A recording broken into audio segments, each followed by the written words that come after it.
Operation Stakeout, a Detective Liv DeMarco short story by g.k.parks. Read by L.W. Salinas. 1. Don't I know you? Duncan Crane's heart pounded in his chest. No, I don't think so, he replied. The man narrowed his eyes. You sure about that? He pointed at Duncan, waving his finger up and down. Crane, right? Duncan shook his head vehemently. Sorry, man, you got me confused with someone else. My name's Latimer. The man with the tattoos looked him up and down. Yeah, all right. You enjoy yourself, Mr. Latimer. He jerked his chin at the topless girl spinning on the pole. She's a real looker. He put some cash on the table. Buy yourself a dance. On me. Seriously, man, it's okay. No worries. The guy walked away, joining a second man at a nearby table. Something about the two men raised Crane's hackles. He slid his room key and the cash off the table and went down the hallway toward the private rooms. One of the girls just finished giving a dance, and he recognized her as a waitress who propositioned him earlier. Changed your mind, honey? She asked, running her palms over his chest. Candy, right? That's right. I'm sweet and tasty. She leaned closer, either as part of her club persona or to encourage him to partake in her side hustle. Mouth-wateringly delicious. He didn't have time for this. He shoved her into a room marked employees only, just as the two tattooed men made their way down the corridor. He swallowed, watching them barge into one of the private lounges. What the hell are you doing? She hissed, and he pressed a finger to her lips and held out the handful of cash. I need to get out of here right now. We can go back to your motel, she said. He shook his head. Somewhere else, far away from here. Please. He stared into her eyes, hoping she'd believe him. Those two men are here to kill me. The thing they never tell you about surveillance is it is incredibly boring. Most cop shows and private detective novels never allude to how boring waiting can be. I ran through some of the classic noir flicks in my mind, visualizing the smoke-filled rooms, the classy redhead in the tight dress, the detective in his disheveled suit, and the opened bottle of whiskey on his desk. None of those detectives ever got bored waiting around. Maybe sloshed, but never bored. But that was fiction. This was real life, and I'd been on enough stakeouts to know just how mind-numbingly boring they could be, despite my companion's best efforts to keep me entertained. After stretching in the seat, I took a sip of cold coffee from the thermos and fiddled with the radio. Assistant District Attorney Logan Winters glanced over and smiled. I like this song, he said. You would, I teased. What's that supposed to mean? He shifted to face me. I'm waiting for your answer, Detective DeMarco. I'm not on the stand, counselor. Come on, Liv. He gazed out the windshield. I snickered, enjoying torturing him. It's just very you. Is that a bad thing? He cocked his head to the side, his brow furrowed. Only when it comes to playing 20 questions. I shook my head and did my best to stop my lips from contorting into a smile. Who the hell picks Aardvark? Well, I won, didn't I? I'm starting to sense a pattern. Life isn't always about winning. So what is it about? He moved closer, reaching across my lap and into the glove box to grab his phone charger. More than that. A lot more. He plugged in his phone. Agree to disagree. Fine. I shook the empty thermos. We're out of coffee. For a moment, I closed my eyes and resisted the urge to recline my seat. It was 2 a.m. If I wasn't in the middle of nowhere keeping watch for Winters' witness, I would have been curled up in bed, probably asleep. What do you and Fennel talk about when you're on stakeouts? Work? Life? Our snack preferences? I gave him a curious glance. He'd been asking a lot about my partner, and I didn't know why, but I didn't like it. Brad brings audiobooks, fresh fruit, and chocolate. And not just any chocolate, the good chocolate. I'm sorry. I didn't know the rules. Clearly. Maybe that's why you always win. I brushed my hair back and redid my ponytail. You shouldn't even be here. This is a job for the police, not an ADA. Perhaps, but we both know the police weren't willing to make an effort to look for my witness. He watched me from the corner of his eye. And when I finally convinced them to help, they scared him off. We'd been over this a dozen times. After Winters lost Duncan Crane the first time, he and I searched Duncan's background, checked his normal stomping grounds, and stalked his online activity and financials. Nothing turned up. And since Crane was a key witness in an upcoming murder trial, it was plausible his disappearance was the result of foul play. That's what I thought, and that's what my fellow officers thought.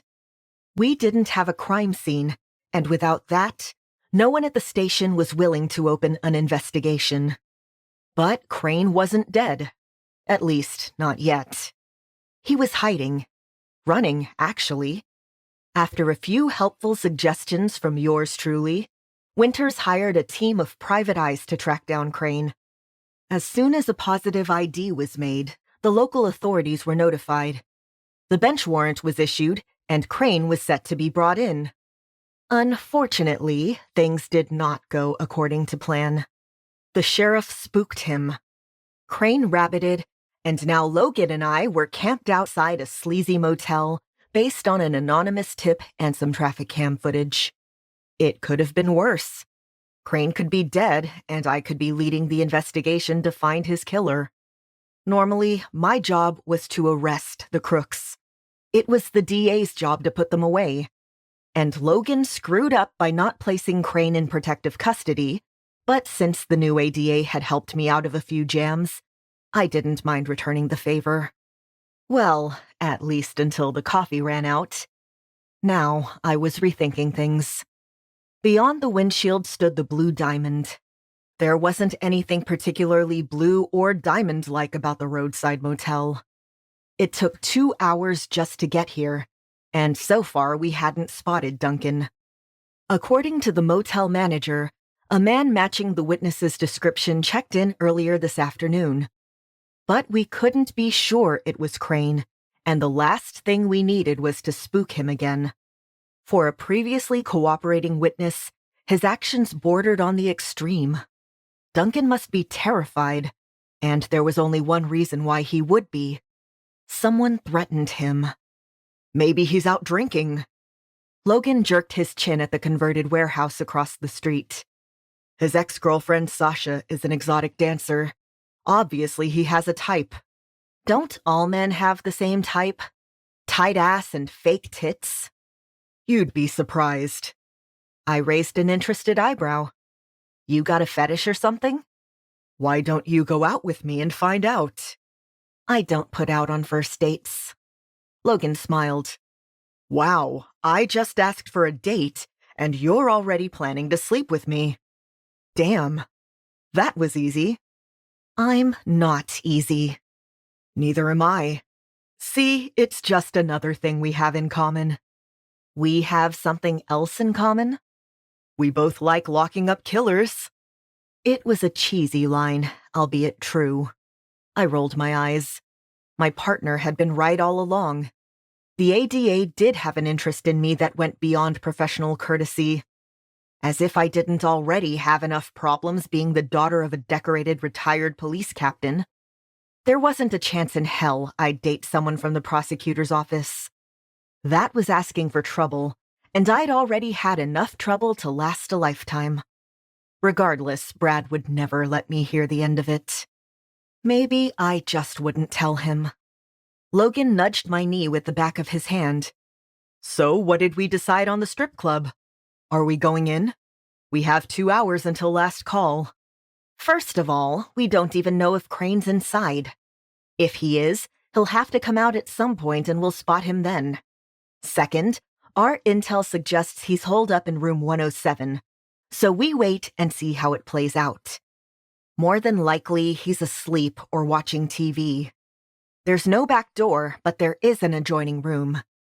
And without proper backup, if we go in the front, he could give us the slip by going through the other room. Frankly, if he disappears again, I don't think you'll locate him a third time. How long do we wait? Logan looked at his watch. Usually the answer was as long as it takes, but we didn't have that kind of time. Until the morning. Despite being a shitty motel, they offer free coffee and donuts for breakfast. If he's here, he'll come out. He's on a budget and has to eat. And if he doesn't, we go in. Logan chuckled. Leave it to a cop to clock the nearest donut location. I glared at him. For the record, I don't eat donuts. Let's hope Duncan's tastes aren't as refined as yours. 2. The night wore on, and I stared bleary-eyed at the motel room. An hour ago, there had been movement in one of the nearby rooms. Apparently, the guests were now checking out after their romp. I sat up straighter to force the fatigue away. I cracked the window, hoping the cool night air would help, but it didn't. I had no choice. It was coffee time. Logan had taken a bathroom break 2 hours earlier and refilled our thermos from the coffee machine at the gas station. As I drained the last of the coffee, I glared at the sleeping ADA. Brad and I always traded off and slept in shifts. It was practical when conducting stakeouts, but I didn't trust Logan to stay awake on his own. He wasn't trained for this. Putting the thermos down, I considered getting out to stretch my legs. It was just after 4 a.m. No one was around, which would make my presence that much more obvious, so I remained in the car. Around dawn, a car pulled up, and 2 men got out. They were dressed in dark clothing. Tattoos covered the small amount of visible skin I could see on their forearms and necks, and they wore leather and chains. I pegged them as being in their early 20s or late teens. "Look alive," I said to Logan, who opened one eyelid and tried to determine why I disturbed him. "It seems Duncan Crane might have company." The men crossed the parking lot and started down the path. I sat up straighter, my hand on the gun clipped at my side. They stopped in front of room 107. Liv?" Winters said, a slight panic to his voice. "Shouldn't we do something?" "I'm thinking about it." Silently, I cracked the car door, my eyes never leaving the 2 men. They tried the key in the slot, but nothing happened. They tried a second time with the same result. One of them peered into the window, but the thick motel drape covered the glass. The man at the door pointed to the number, and they moved down 2 more rooms. "False alarm." Winters sighed and readjusted his seat. However, I wasn't convinced. In the questionable light, I couldn't be certain, but I thought they were packing. I watched the 3-room block from 107 to 109. According to the motel clerk, 108 was vacant, but I wasn't convinced, just like I wasn't convinced the 2 tough guys weren't here for Crane. The night turned to day, but the late arrivals remained in their room. Logan was growing antsy. Admittedly, so was I. Something didn't feel quite right. Around 10 a.m., I watched the cleaning lady start her rounds. "He's not coming out." Winters scratched at the beard growth on his chin. "I'm going to talk to the manager again." He glanced at me. "You sure you don't want a donut?" "No." My eyes remained glued to the rooms. "Grab me a piece of fruit if they have it." The sinking feeling was eating at me. Duncan should have made an appearance by now. He hadn't even poked his head out from behind the curtain, and with the room darkeners, I couldn't tell if he had the lights on or the TV. My phone rang and I hit answer. "How was your night with Winters?" Detective Brad Fennell asked. "It hasn't ended yet." "Damn, he has more stamina than I imagined." My jaw clenched. I haven't slept. You know how bitchy that makes me. So are you sure you want to go down this road? He chuckled. Is there anything I can do? Actually, run a plate for me. I read off the number from the tough guy's car. Maybe they weren't actually tough guys, but they dressed the part. Have you spotted Crane? Brad asked, while he waited for the computer to pull up the information. No, I'm getting a bad feeling about this. He let out a low whistle. The car is registered to Ernest Baring. Baring, as in Quentin Baring? The man Crane is testifying against? I rubbed a hand over my mouth. DeMarco.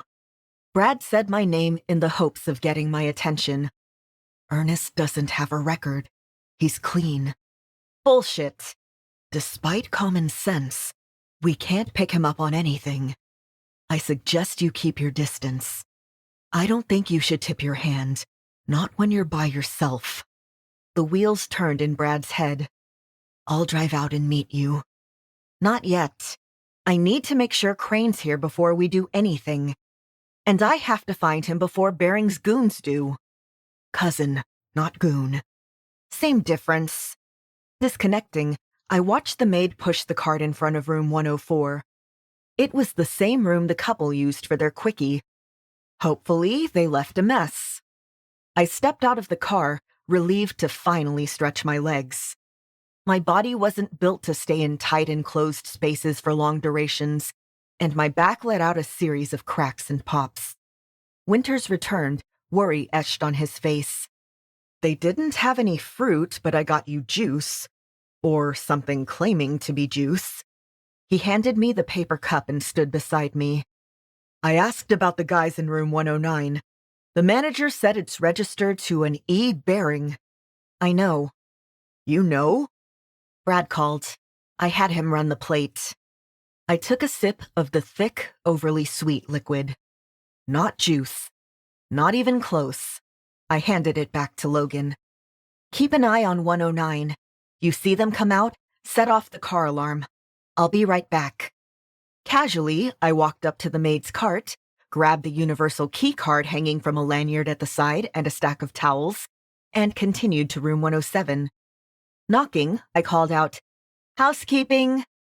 The Do Not Disturb wasn't hanging on the door, which I found odd. I slid the card into the slot. "Housekeeping!" I called again as I stepped into the room. Leaving the door cracked open, I put the towels down on the table near the window and palmed my gun. Neither of the two beds had been slept in. It didn't look like anyone had been here. I checked the closet, finding a backpack with a few days' worth of clothing, and moved toward the bathroom. The door was shut, and I stepped to the side. With my back against the wall, I reached across and turned the knob. It gave easily, and I pushed it open with my foot. "Housekeeping!" I tried again. The last thing I needed was Crane, in a panicked state, to attack me. When no response came, I slipped into the bathroom. A man's razor, shaving cream, and a toothbrush littered the vanity. Someone had been here. I just wasn't sure if he planned to come back. I checked the adjoining door, but the inner door was locked. I left the room, returned the key card and towels to the maid's cart, and went back to the car. The only way to know for certain if Crane had been in that room was to dust it for prints. But we couldn't exactly do that when Baring had guys keeping tabs on the motel. How the hell did they know Crane was here? "Well?" Winters asked. "He's not inside, but he's been here. His backpack and toothbrush are waiting for him. He'll probably be back." I eyed the car again. Unless something happened to him or he got spooked. Maybe he's in the wind. When's the last time someone saw him? I told you the motel manager said the men in 107 matched Duncan's description and checked in yesterday around 4 p.m. All right, fine. I dialed Brad. Someone needed to get the ball rolling with the local authorities. I was out of my depth and jurisdiction. And with two potential shooters a few hundred feet away, I'd need the help. 3. Duncan Crane held his breath and pressed his back against the door. He swallowed, watching the doorknob jiggle beside him. She was going to find him. He couldn't let that happen. He squeezed his eyes closed and kept his body flush with the heavy wood. He didn't breathe again until he heard the faint thud of the door closing. She was gone. As silently as possible, he flipped the lock on the door, a new fear surfacing. What if she locked the door on the other side? With trembling hands, he turned the knob. It twisted easily, and he sighed. Poking his head out, he glanced around the motel room, but he was alone. It wasn't a trick. Maybe she really was housekeeping. He had no way of knowing, but he couldn't risk anyone else spotting him. He went to the closet and dug through the hidden inner pocket in his backpack, finding the bus ticket. He stuffed it in his shirt. If he had to run, he couldn't risk leaving that behind. It was his only way out of this mess. His get-out-of-jail-free card. Not that he would be going to jail. He would be dead. The penalty for reporting a murder. For being in the wrong place at the wrong time. For crossing paths with a gangster. Why didn't he keep his mouth shut? In less than 2 weeks, the trial would begin. The prosecutor's case hinged on eyewitness testimony. As a rule of thumb, witnesses were the least reliable but the most compelling. Juries ate up narrative. After all, people enjoy a good story. It's how the human race evolved. It's why movies, television, and books remain popular. And Duncan Crane had one hell of a story to tell. Too bad he'd never get to tell it. Maybe after the trial, he'd be able to go about his life again like normal. No one should care what he saw after the court handed down a decision. But between the cops and crooks, Crane knew he was screwed. They were closing in, and he was out of time. If it hadn't been for Candy, he never would have been able to get back to his room without someone seeing him. The dancer made quite the spectacle of herself with that guy she picked up. They'd been loud and sloppy. And the woman watching from the car had been distracted by their display of affection. It's what allowed Crane to crawl in front of the parked cars and slip into his room undetected. Sure, he had to remain on his knees and only crack the door wide enough to get inside, but it was worth it. Or he thought so until someone tried to break in a few hours later. And now, someone actually did break into his room. He had to get out of here. The luxury sedan parked out front meant someone had found him. It was just a matter of time before the authorities knocked down the door and forced him to testify. Didn't they understand he wouldn't survive? Quentin Baring put a price on his head, and 2 men were here to collect. "What do you have for me?" I asked, sliding into Brad's car. He had driven his personal vehicle and parked beside us in the far corner of the motel parking lot. I wasn't sure if he was being careful or if we were working this off the books. My eyes went back to the empty parking spaces and room 109. The 2 tattooed men left the motel an hour ago, but they didn't check out. Since it was the middle of the afternoon, they probably stepped out to grab a bite. The thought of food made my stomach growl. Brad gave me a sympathetic look. "Did Winters keep you up all night?" "You mean a single day doesn't have 48 hours? "Not according to my watch." He handed me a folder off the dashboard and nodded at the district attorney who anxiously tapped his cell phone screen in the car next to us. "That better be work-related. If I find out he's playing Candy Crush, I will kick his ass." I skimmed through the folder. Inside contained details on each of Quentin Baring's known associates. Baring was a wannabe gangster. We thought he was small potatoes until he killed one of his rivals. Although we might never have solved the murder if it hadn't been for Duncan Crane and his penchant for strip joints. Crane saw Quentin shoot a man in cold blood and toss the gun down the sewer grate. The bulk of the case hinged on Crane's statements and testimony. And due to Crane's helpfulness, Bering wanted the witness dead and would do anything to make it happen. How do you think Bering's boys found Crane this fast? I asked. Word on the street is Bering's offering a reward for Crane's head. Shit. Brad grabbed a bag from the back seat and held it out to me. Thought you could use this. Riffling through the bag, I pulled out an insulated container with a breakfast skillet. My hero. I dug through the rest of the bag, finding an assortment of healthy snacks, some puzzle and trivia books, and several bottles of water. I inhaled half the skillet before asking, "What did Captain Grayson say? Are you officially here?" "In an observation-only capacity." I gave him a weak smile. It's better than nothing. I finished breakfast and leaned back in the seat. You sure you want to be here? No, but I go where you go. We stick together. You know that. Brad assessed me for a moment. You need sleep. You're no good to anyone like this. I'll be fine. He let out a disapproving growl and signaled for Winters to join us. The ADA slipped into the back and leaned his forearms against my seat. Detective Fennel, thanks for driving out.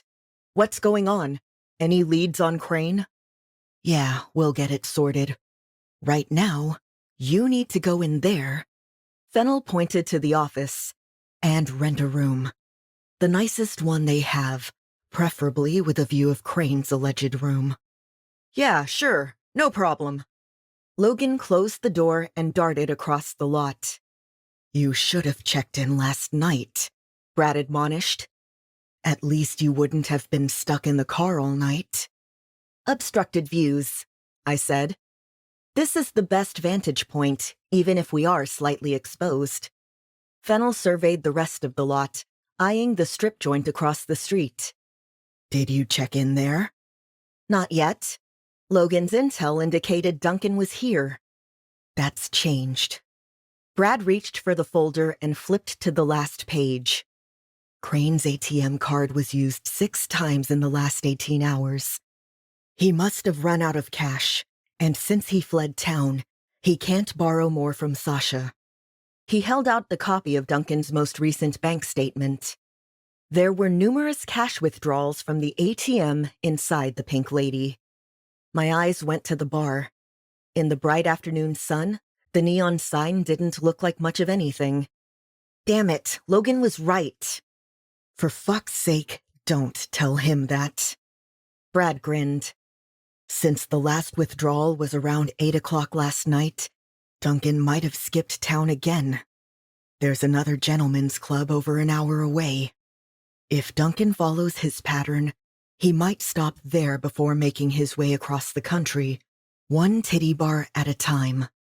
And if he's still here, someone might have seen him or saw where he went. I reached for the door handle, but Brad grabbed my arm. Liv, take a break. Logan just got you a room. Get some sleep. We'll handle this. Somehow, sending a man into a strip joint in the middle of the afternoon didn't seem like a great plan. But Brad was right. I was used up. Fine. But the second you know something, call me. I will, my partner promised. Logan returned, and Brad took the key and handed it to me. Winters, you're going to stay here and keep an eye out. If you see the men from last night or Duncan Crane, call Liv, then me. I'm going to follow up on Crane's last known whereabouts. Fennel shoved the folder into Logan's hand. You might as well read up on the situation while I'm gone. Where are you going? Logan stared at me. To take a nap. Assuming Brad's lead didn't pan out, we'd have another long night ahead of us. 4. A few hours later, Duncan Crane peered out the window. The luxury sedan was gone. He scanned the rest of the parking lot, but didn't see anything suspicious. He kept his eyes peeled for the 2 tattooed men or the woman he'd spotted the night before, but they weren't around.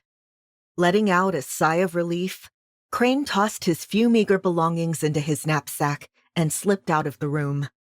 The bus didn't leave for 12 hours, so he'd have to find somewhere else to hide. Candy said he could stay at her place, and since he'd given her his ATM card and PIN, she owed him. His bank account had a few $1,000s. It wasn't much, but it was more than she'd make in a month. She could put up with a house guest for the next 12 hours. He would have preferred to withdraw all of the cash rather than give it to a girl he just met, but he couldn't risk it, even if it would make travel and evading the authorities easier. He accessed his account several times the previous night, taking out the max amount each time, but he had to assume that's how they located him. He snorted. The amorphous they. The police. Bering's crew. Some punk with a crack habit and a load of debt. He wasn't entirely sure who was after him, but with the reward out on his life, it could be anyone and everyone. At least he had fled town and come here, where no one knew him or Bering. He could trust the locals. At least he hoped so. He was putting his fate in the hands of a stripper he just met. How fucked up was that? Pulling the sweatshirt's hood over his head, he left the room and headed toward the bar. He was almost across the parking lot when someone snuck up behind him and shoved a gun in his back. Time was up. The door creaked, and I grabbed my gun from beneath the pillow and aimed at the intruder. Fennel froze in place, raising both hands in the air. Easy, Liv. It's only me. I exhaled and dropped back onto the mattress and rubbed a hand over my eyes. What time is it? Based on the pounding in my head, I'd either slept too much or not enough. A little after 8. Brad kicked the bedding out of the way and placed a plastic bag on the table. I brought you dinner. What about Crane? He's a big boy. He can buy his own dinner. I snorted and sat up. Fennel pulled the drape wide enough to see the 3-room block across the parking lot. He took a seat, keeping one eye out the window while he unpacked the food. I take it the pink lady was a bust. We know Duncan was there. We just don't know if he'll be back. I spoke to the local PD, warned them about the 2 thugs Bering sent, so they're keeping tabs on them. And if they happen to spot Duncan at the same time, great. Depending on where that leads, we'll either hang out here and keep an eye out for Duncan, or we'll go back to the strip joint and see if he shows again. Where's Logan? Mr. ADA has court in the morning, so I told him to go home. An amused glint played across Brad's face, but he kept the thought to himself. I'm just curious how you ended up getting roped into this mess. He guilt-tripped me into this. Think about the victim. Think about Bering's future victims. What this would mean if a killer goes free. I imitated Winters' voice and rolled my eyes. He shouldn't have put that on you. He's the one who shit the bed. He needed help and no one would listen. You're such a freaking bleeding heart. Look in the mirror, partner.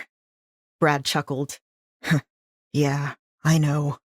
Regardless, none of us want to see Crane killed, and if he keeps running, inevitably Bering's men will catch up and end him. I went to the table and picked up a fork. In between bites, I told Brad about the previous night and what I found in Crane's room.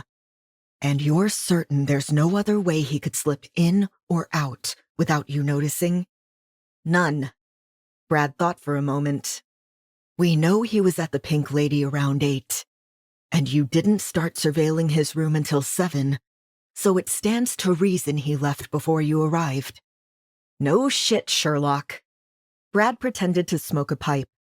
Indubitably, he must have gone to the strip club early, probably for their all-you-can-eat buffet, and went home with someone he met. And since he hasn't checked out of this fine establishment, I'm guessing he'll be back. Why? My dear Watson, he doesn't have anywhere else to go. A thought formed, and I put down my fork. Do you think Bering is tracking Crane's financials? It's possible, but unlikely. How would he have access? I didn't have an answer. Still, Bering's crew showing up last night couldn't be a coincidence. While I contemplated things I didn't want to consider, the same car from last night pulled up, and one of the tattooed men stepped out. He went straight to his room and shut the door. My stomach dropped. How did they know which room was Crane's? The motel manager swore he didn't divulge that information to anyone. But the men knew to come here and precisely where to look. Liv, you okay? Is it the food? I tried to find a decent place, but everything around here's a bit sketchy. He reached across and picked up the container, giving it a sniff. It's not the food. Someone tipped them to Crane's room reservation, and as far as I know, no one outside our tiny circle knew which room Crane rented. Thoughts of a leak and betrayal ran rampant through my mind. Maybe the motel manager lied. I didn't want to consider Logan could be dirty or the DA's office had a leak. Don't go there. There are other possibilities. Like? Brad thought for a moment. Crane could have told someone where he was staying, or one of the dancers or bartenders at the Pink Lady spotted his room key. Reaching for the file, I read the intel we had on Quentin Bering again. He killed someone outside a seedy strip joint. According to the facts, Bering wasn't associated with the club, but he might have some type of under-the-table arrangement with the owner. Maybe he was using the club as a front. And since it was right off the highway, catering specifically to the transient crowd, Bering was less likely to get caught or ID'd for his crimes and indiscretions. The Pink Lady was similarly situated a few towns over. But it was the same type of crowd and situation. Maybe Bering had his fingers in both pies. Hey, Mac, I said, as soon as the PD's resident computer expert answered. Do me a favor and see if there's any connection between the Pink Lady and Rhinestones. I'm a little swamped. Give me 2 hours. Thanks. A few minutes later, a car parked near our room, and Brad nodded to the 2 men inside. Looks like the locals are actually pretty good at being inconspicuous. Shall we check out the club? Might as well. The easiest way to find out what was going on at the Pink Lady was to check it out. Plus, I didn't have any intention of spending another night staring at an empty motel room. Perhaps one of the girls would be more willing to open up to another woman, since Brad didn't get anything helpful out of them concerning Duncan's whereabouts. But he asked as a cop, and generally, strippers knew better than to talk to cops. So maybe I wouldn't be a cop tonight. 5. 20 minutes later, I stared up at the neon sign for the Pink Lady. It was a large, glittering blue and pink logo with a cartoon drawing of a naked woman sliding down a fireman's pole. As if it wasn't obvious from the lack of windows that this place was sleazy, they added lights and glitter. After stepping inside, I knew I'd have to shower non-stop for a week just to feel clean again. The doorman looked me up and down. Oh, I so want to gouge your eyes out, I thought, hiding it behind a bright, ditzy smile. The room was dark, smoky, and smelled like sweat, cheap cologne, and coconut oil. There were 3 stages, each with 1 or 2 barely dressed women gyrating and humping the stage or the metal poles. At least I'd been lucky to never work undercover in a place like this. I knew a few detectives in Vice who couldn't say the same. Several men turned to look at me as I scoped out the room. I ignored the looks and whistles as I searched for Duncan. In the dark, converted warehouse, it was hard to make out faces. I passed the bar and heard a familiar voice. Turning to the VIP section, I saw Logan Winters sitting at a plush, rounded booth, surrounded by 3 topless women and half a dozen beers. For an ADA who supposedly went home, it looked like he was having a good time. Too good of a time. I wanted to kill him. I shoved the velvet rope out of my way and stood in front of him with my hands on my hips. Until I knew what was going on, I wasn't going to blow my cover or his. But he better talk fast. Oh my God! I screwed up my face, attempting to make it look like I was in an exaggerated rage. I can't believe you came here. My sister deserves better than a lowlife like you. Liv? Logan glanced nervously at me as the topless women started edging away. What are you doing here? I don't know. What are you doing here? Sherry said ever since the accident you've been having problems getting it up, but really, is this what it's come to? I sniffed loudly and wiped at non-existent tears. I can't believe you'd do this. Is my deadbeat boyfriend with you? I bet you dragged his sorry ass along for the ride, didn't you? That's not what this is. I turned to the topless women. He told his wife he was going out to pick up baby formula.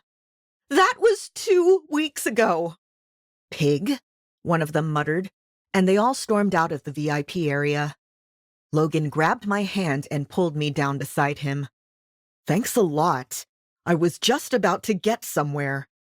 I can tell, but getting locked up for soliciting sex isn't going to help us find Crane any faster. He blew out a frustrated breath and tried not to stare at my cleavage. You're one to talk. Have you looked in the mirror? Fennel told you to go home. Why are you still here? I couldn't leave you holding the bag. This is my mess. He sighed. Why are you dressed like that? He eyed the low-cut top and short shorts. You weren't wearing that before. I went shopping. I caught sight of Brad entering the club. You really should go home. We got this. I reached for one of the full glasses. And for the record, I'm sorry about this. I threw the drink in his face. Asshole! I screamed, loud enough for half the bar to hear me over the music. The bouncer raised an interested eyebrow but made no attempt to intervene as I strode across the room and ordered a drink. With said drink in hand, I took a seat at one of the tables near the side stage and put my feet up in the neighboring chair. I could feel Logan's eyes on me. The ADA had no idea what to think, but I caught a glimpse of him stumbling out of the club. The bouncer gave him an enthusiastic clap on the back that nearly sent him sprawling. After that scene, I had garnered quite a bit of attention from the women, while the majority of the men decided it was best to mind their business, since they had a grade A bitch in their midst. I downed my drink, which was a virgin cocktail, and watched Jasmine spin on the pole. Brad was somewhere in the back, speaking to a few of the employees in an official capacity, while keeping an eye out for movement. After my little stunt, if Duncan recognized Logan or me, he'd leave in a hurry, and we'd follow him. But no one entered or left. Here. A waitress put a fresh drink down in front of me. You look like you could use this. It's on the house. Thanks, but I shouldn't. I held up some car keys. I'm driving. I just need a moment to regroup. What was that guy's deal? The waitress leaned against the chair, caressing the back suggestively. Probably to keep her bosses off of her for wasting time when there were men willing to pay for more dancing and less talking. He's my brother-in-law who's been cheating on my sister. I looked around the room. He's been stepping out on her for a while, which is terrible in and of itself. But he and my boyfriend had a threesome. We found pictures on their phones. I sighed heavily and rubbed my eyes. I thought they might be here together. I just wanted to have it out with that jackass. He still has a key to my place, and I want it back. I know he'll clean me out if he gets the chance. I picked a real winner with that one. The waitress glanced around. I didn't notice anyone else in the VIP section. But if he brought a friend, the guy might be in the bathroom or getting a private dance. What's your ex's name? Duncan. Her brow furrowed. She recognized the name. The cops are looking for him, too. That doesn't surprise me. Her eyes darted to Brad. Thankfully, she didn't realize we were together. Look, all I can tell you is that he was here last night, but he didn't stay very long. She hesitated, biting her lip. He has a thing for dancers. That's how we met, so I wouldn't be surprised if he went home with one. The waitress looked at me with fresh eyes, as if finally putting two and two together and realizing I was just like the rest of the girls here. I was a friend, a comrade, a sister in this twisted reality. Candy took him home. She didn't know. I'm sure he fed her his usual bullshit. I leaned in close. I just want my key back. She can have him if she wants him. Although I should probably warn her. I looked around the room. Is she working? No. She nodded at someone who was signaling to her from a darkened corner. I have to go. You know how it is. Yes, I do. She took a step away, and I got up and followed her. Was he here tonight? I don't believe so. Any idea where Candy might be? Probably at home. Thanks. I slipped a 20 into her waistband and marched to the door. 6. When I got outside, I heard sounds of a struggle coming from the side of the building. A woman screamed and begged for someone to leave her alone. Grabbing the gun from inside my purse, I ran toward the sound. No, please. I don't do that anymore, she pleaded. You're a lying whore. Where is he? A man with tattoos on his forearm and neck practically spat. Immediately, I recognized him from the motel. It wasn't Ernest Bering. It was the other one. Your boyfriend ain't coming to rescue you, sweetheart. Either he don't care or he ain't here. Which is it? I don't know, she sobbed. He slapped her, knocking her to her knees. The sap was spouting crap about true love last night. Everyone inside heard it. Let me guess. He just wanted to charm his way into your panties. Didn't anyone ever tell him hookers don't have a heart of gold? He'd be lucky to find one who didn't give him the clap. The man backhanded her, and I moved to intervene. She asked you nicely to leave her alone. I won't be that polite. He spun to see me and laughed. Ha. Wait your turn, Bambi. I'll get to you next. I don't think so. He moved closer to the stripper, and I fired a warning shot high and to the right, the gunshot cracking like a clap of thunder. At this rate, I'd be lucky to keep my badge. Shit, lady. He raised his hands and stepped away from the woman. You might hurt someone with that thing. He took a step toward me. Hand it over, and I promise not to hurt you. Well, half of that's true, Fennel said. He held his badge in one hand, his gun in the other. You probably shouldn't mess with her. She hasn't gotten much sleep on account of you, so she's pissed, and rightfully so. Brad jerked his chin at the ground. On your knees. I thought you said the locals had this handled, I whispered.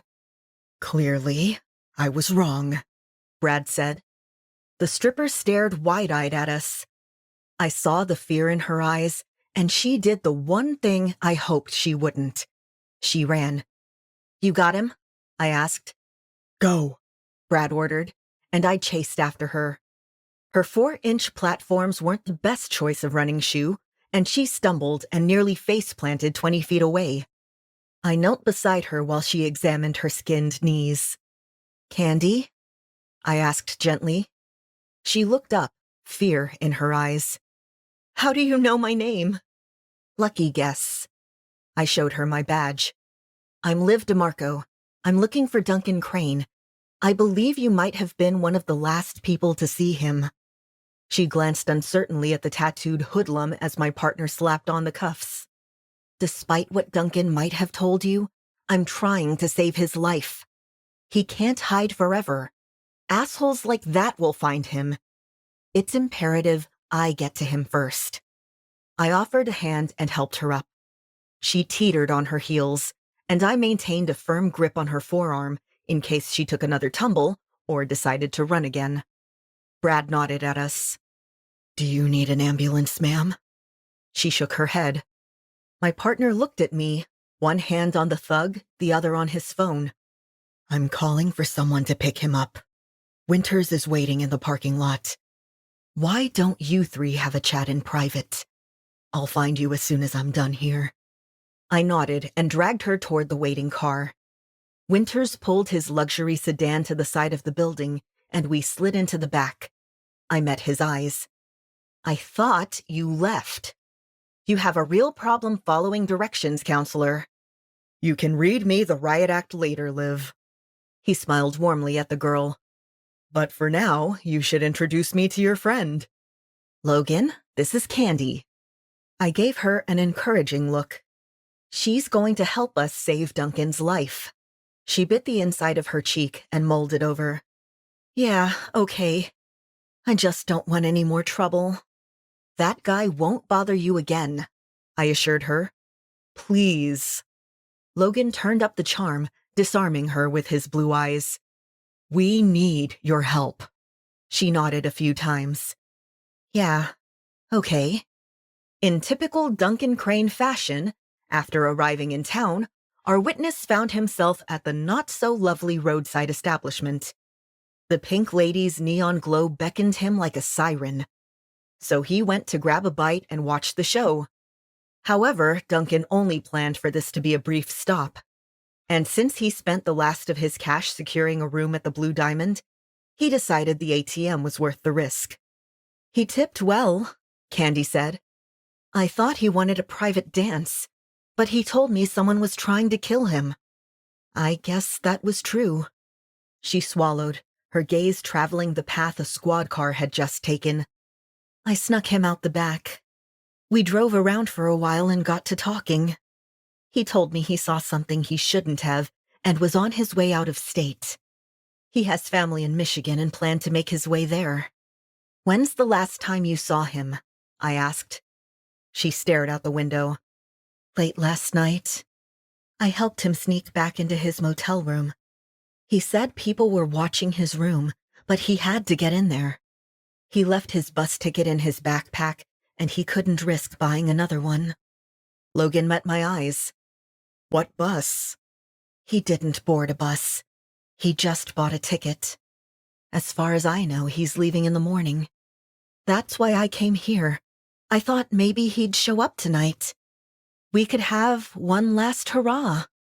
He was nice, you know, which is rare. Her gaze drifted to my badge. Am I in trouble? No, Logan said. Do you have any idea where Duncan might be? I asked. Thoughts of the couple from last night played through my head. Surveillance was nearly impossible once you'd been made, and Duncan made us. Damn it. I thought for a moment, trying to figure out how. It must have been the car. Logan's car was too nice for a place like that. But how the hell did Crane sneak out of the room without me noticing? I must be losing my touch. Unless... She bit her lip. He has a room at the Blue Diamond. He's probably hanging out there. Have you ever seen that asshole before? I nodded in the direction of the man being shoved into the back of the police cruiser. He and his friend were here yesterday. When Duncan spotted them, we slipped out the back. That's when he told me he was on the run. She tugged on the hem of her skirt. I don't know what kind of trouble he's in, but I don't want any part of it.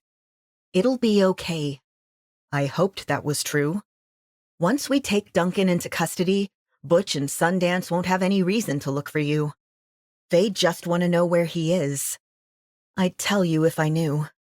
She stared at the motel across the street. He has to be there, right? I hope so. 7. Liv, we gotta move, Brad yelled the moment I slid out of the back of Logan's car.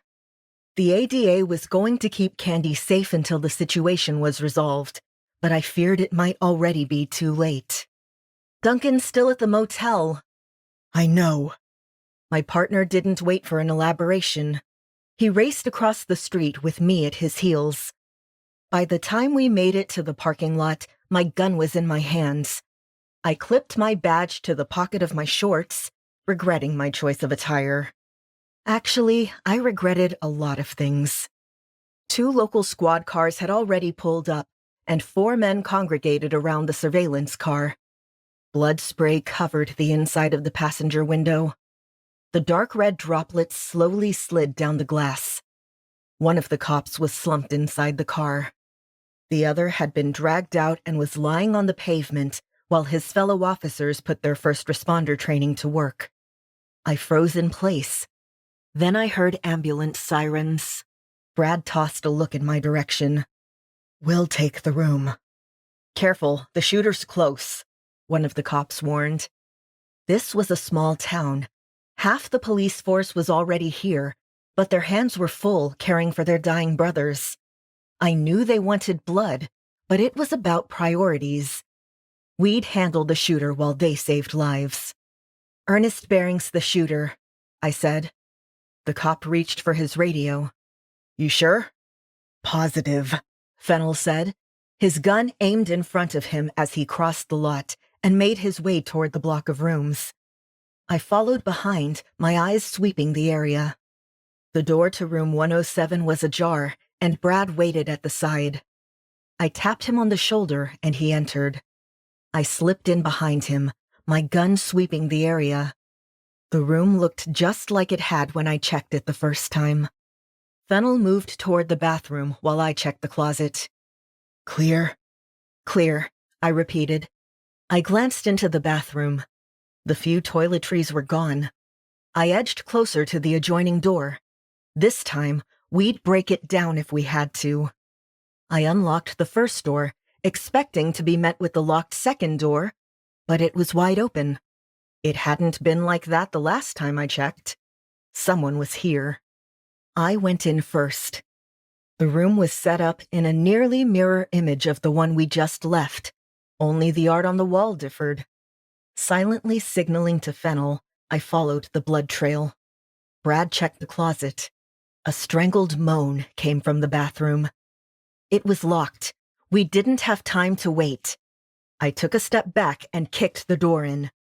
It swung wide, knocking against the counter, but I moved forward, keeping it from closing again as it banged against my shoulder. "Drop it!" I bellowed. Ernest Bering jerked forward, one bloody palm coming to rest on the vanity.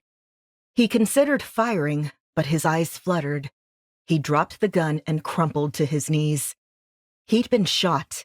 One of the officers in the car must have returned fire. Bering fell backward, his hand clutching the side of his abdomen, but I didn't care about him.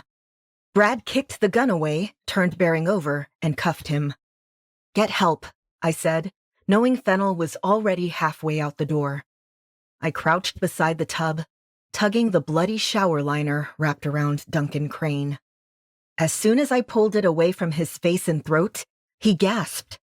I released the breath I'd been holding and reached for a towel. Crane had been tortured, stabbed and cut repeatedly, probably for information. Maybe for fun. My eyes drifted to his captor. Bering wheezed. "Help me." I just stared at him. Cops live by a code. You shoot one of us, we shoot you. I understood the mentality, the need. Part revenge, part sending a message to anyone with a gun and a death wish. Our lives were on the line each time we went to work. It was imperative we take whatever measures were necessary to ensure our own safety. But it didn't make it right. We had to be better than they were. We were supposed to protect people, not harm them, not kill them. A few bad apples always spoiled the bunch, and I was no bad apple. "Help's on the way, just hang on," I instructed. My hands were already full, trying to save his victim. "Did Quentin send you?" He gurgled, pink bubbles forming in the corner of his mouth. "Damn it!" I couldn't remove my hand from the slash on Duncan's throat because he'd bleed out. "Brad!" I screamed. "Help!" My partner returned alone. He knelt beside me, grabbing a towel and pressing it against the wound in Ernest's side. "EMTs are busy. The cops get priority." They should. We did what we could until more paramedics arrived, and then we were pushed out of the way. Two of the officers from outside, who had been first on the scene, accompanied Ernest Bering to the hospital, and I couldn't help but wonder if the shooter would make it there alive. Truthfully, I wasn't entirely sure I cared if he did. My partner and I stuck with Duncan. If he survived, he'd be transferred back to the city as soon as he was stable and assigned round-the-clock security. This wasn't over yet. 8. "Are we going to talk about it?" I asked. Brad glanced at me for just a moment before his gaze returned to the road. We were driving home. Duncan Crane had emergency surgery and had been airlifted back to the city. The hospital was prepped and ready to care for Crane's injuries, and units had already been assigned to guard him. Quentin Bering, who'd been released on bail, had been remanded into custody pending his trial. We weren't taking any more chances, and Quentin's defense attorney would be hard-pressed to find a judge who wouldn't err on the side of caution, given the circumstances. "There's nothing to talk about." "There's plenty to talk about." "Drop it, Liv." I rubbed my eyes. "I can't. One of the patrol officers is dead. Ernest Bering is dead." Fennel clenched his jaw, his grip tightening on the wheel. "Eye for an eye." "It's my fault." "We did our best. Sometimes shit just happens on this job. You know that. We all prepare for it, and we do what we have to in the aftermath. Ernest shot that officer's partner, so he got what he deserved. If someone—" He swallowed the lump in his throat. "If someone shot you, I wouldn't think twice about killing him." His eyes snapped to mine for a moment. "And I know you'd do the same for me." "It's not that." Okay, it was a little bit of that, but there was something else, too. How did Ernest and his partner know where Crane was hiding? They picked up his trail at the Pink Lady, followed him back to the motel, and waited him out. But I was waiting him out, and I missed it. They're dead because of me. That officer died because of me. A tear slid down my cheek, and I wiped at it with the back of my hand. "It's not on you." "Then who? Whose fault is it? Logan's? What the hell was he doing at that bar? You told him to go home." "I also told him to watch Crane's room until I got back. And according to what Ernest's associate said, Crane left the motel at some point after you checked his room, but before the shooting. That's why that tatted thug was beating up Candy. He wanted to find Crane and figured she knew where he went. Ernest must have found Duncan in the meantime, dragged him back to the motel, took out the cops, and tortured him in the adjoining room." He sneered at the windshield. "So if you're going to point fingers at yourself and Logan, you might as well point one at me, too. You didn't do anything. Logan missed Crane leaving. That's on me." I rubbed at another wayward tear. Maybe Logan let him escape on purpose. He's a lawyer, not a cop. He isn't equipped for recon or surveillance. See, it was up to me. And I didn't come prepared. I fucked up. More tears fell, and I fought to keep from sobbing. "Liv." Brad pulled the car over. "It's not your fault. It's Bering's fault. And he's going to pay for it. He's going to pay for all of it." Eventually, I calmed. "Yeah, okay." Brad rubbed his own eyes and checked the mirrors before pulling back onto the road, the silence heavy around us. Finally, he cleared his throat. "When I was stationed in Afghanistan, we made routine patrols. I was driving the lead vehicle in a convoy. It was my job to notice trouble." He grimaced, as if in pain. "IEDs, insurgents, anything that didn't seem right." He licked his lips, his mouth suddenly dry. "I didn't see it. I don't know if there was anything to see, but I didn't see it. I didn't even know what hit us until it was too late. When I came to, we were surrounded, pinned down by enemy fire. We lost 2 men that day. I lost 2 men that day. I opened my mouth to say something, but one sharp look from Brad forced my mouth closed. You're going to say it's not my fault. He took an uneasy inhale. I'm finally at a place where, most of the time, I believe that. The takeaway here is if you're going to absolve me of that, I'm absolving you of this. It wasn't your fault either, Liv. We blame the bad guys. He nodded tightly. We blame the bad guys and we do what we can to break the pattern. No more bodies. No one else gets killed on our watch. I heard him say that only a few days ago, when we were working the Kincaid case. Now, I finally knew why he said it and what it meant. We drove in silence until we made it back to the city, the ever-present lights easing our internal anguish.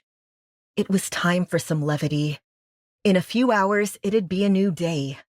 I found a bag of dried fruit in the glove box and helped myself to an apricot. I'd appreciate it if you didn't mention that I cried like a little girl. He snickered. I'll add it to the list of things I can use as blackmail. Thanks, partner. I selected another apricot from the bag. You always have the best snacks. I keep them on hand just for you. I'm flattered. I cocked an interested eyebrow. But why? Fennel chuckled. Did I ever tell you Emma threatened to cut my balls off if I didn't take care of you?